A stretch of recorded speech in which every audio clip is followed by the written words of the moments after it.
In 1999, a company called Pets.com raised $82 million in a single day. Investors called it the future of retail. Magazine covers, standing ovations. Everyone said, this is the one. 9 months later, stock went to zero. The people who ran the IPO walked away rich. The people who bought it lost everything. Now, fast forward to 2026. SpaceX, $350 billion valuation. Elon Musk on every magazine cover. Everyone calling it the investment opportunity of a lifetime. Meet Rahul. Rahul is 28 years old. He bought Facebook stock on IPO day in 2012, paid $38 per share, watched it drop to $18 in 3 months, held for 2 years just to break even. Facebook was a great company. The price was just wrong on day one. And right now, Rahul is looking at SpaceX and feeling that same excitement he felt in 2012. That feeling has a name. It is called FOMO, and it is the most expensive emotion in the history of financial markets. Because here's what nobody's saying out loud about the SpaceX IPO. IPOs are not designed to make you rich. They're designed to make the people who were already rich even richer. And today, I'm gonna prove it with Elon's own numbers, with a history that keeps repeating itself, and with math so simple you'll wonder why nobody put it on the magazine cover. Section 1. The dream. Here is what they want you to believe. SpaceX is not just a company, it's the future of human civilization.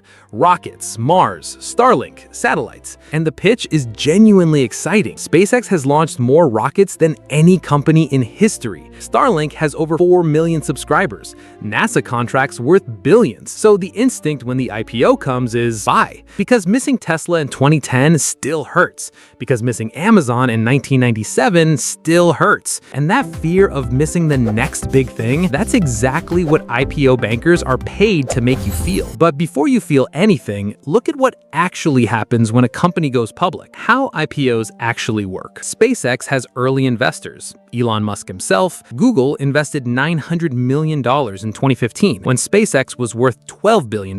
Fidelity, Andreessen Horowitz, funds that got in early, very early. These people have been waiting years to cash out, and an IPO is how they cash out. When SpaceX goes public at $350 billion, those early investors sell their shares to the public market, to retail investors, to Rahul, to you. So here's the transaction that's actually happening. Early investors who bought at $12 billion are selling to you at $350 billion.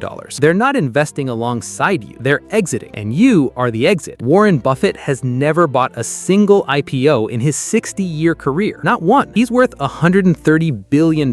He once said, it's almost a mathematical impossibility to imagine that out of the thousands of things for sale on a given day, the most attractive is the one being sold by a knowledgeable seller to a less knowledgeable buyer. The knowledgeable seller is Elon. The less knowledgeable buyer is everyone buying SpaceX on day one. Elon's real track record. Now let's look at Elon's actual history, because he's done this before. Tesla IPO, June 2010, went public at $17 per share. Retail investors who bought on day one watched the stock drop 40% in the first year. The company lost money for the next decade, but Elon and early Tesla investors got liquidity, got out, got rich. SolarCity, taken public in 2012. Elon was chairman. His cousins ran it. Eventually collapsed. Tesla had to bail it out in a controversial $2.6 billion deal. Tesla shareholders called it a bailout of Elon's failing company using their money. Twitter, now X, bought for $44 billion in 2022. The banks that financed the deal are still sitting on $13 billion of debt they cannot sell because the numbers don't work. 3 companies, 3 different stories, one consistent pattern. People closest to Elon structured deals that worked for them. Retail investors absorbed the risk every single time. Now the numbers, because this is where it gets uncomfortable. SpaceX, $350 billion valuation. For that to make sense, SpaceX needs to grow massively into it. Revenue in 2023, approximately $9 billion. That means investors are paying 39 times revenue, not 39 times earnings, 39 times revenue. The company isn't consistently profitable yet. Compare that to Boeing, the world's largest aerospace company, trading at 1.4 times revenue. Lockheed Martin, 1.7 times revenue. SpaceX is being valued like a software company. company, but it operates like an aerospace company. Heavy costs, physical rockets, not software margins. And Starlink, the real revenue driver, already faces serious competition. Amazon's Project Kuiper launching now. OneWeb already operational. The moat isn't as wide as the $350 billion price tag suggests. Let's follow the money. When SpaceX IPOs at $350 billion, here's exactly who wins. Elon Musk owns approximately 42% of SpaceX. At $350 billion, his stake is worth $147 billion.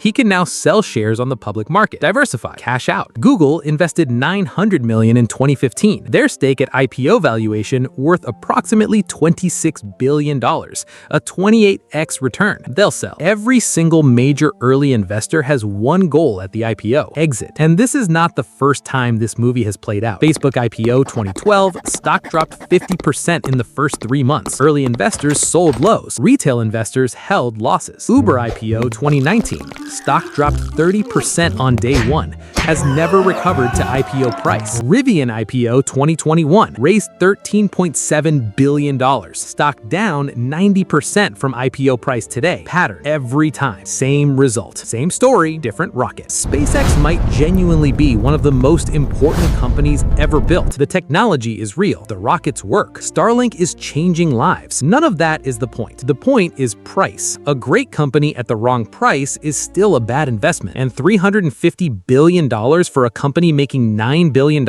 in revenue with no consistent profitability, that's not an investment, that's hope dressed up in a rocket suit. Pets.com investors believed, Uber IPO investors believed, Rivian investors believed. They believed in real companies with real products and real futures, and they still lost money because the price was wrong from day one. Remember Rahul? He's still watching SpaceX right now, feeling that same feeling he felt in 2012. The difference is, this time he knows what that feeling costs. IPOs are not lottery tickets. They're liquidity events for the people who were already rich. Elon will be fine. Early investors will be fine. The IPO bankers will be fine. The question was never whether SpaceX succeeds. The question is, at what price does your investment succeed? And that number, that specific number, is the one nobody's putting on the magazine cover next to Elon's face. There are thousands of channels that will tell you to buy the SpaceX IPO. They will show you the rockets. They will show you Mars. They will show you Elon's vision. This channel will show you the math, because the rockets are real. The vision is real. The hype is real. But the price on the tag, that is the only number that actually decides whether you win or lose. If you want the math behind the headlines, the analysis they leave out of the press release, the numbers they hide behind the vision, hit subscribe, because the most expensive thing you will ever buy in financial markets is not a bad company. It's a great company at the wrong price. And we're just getting started.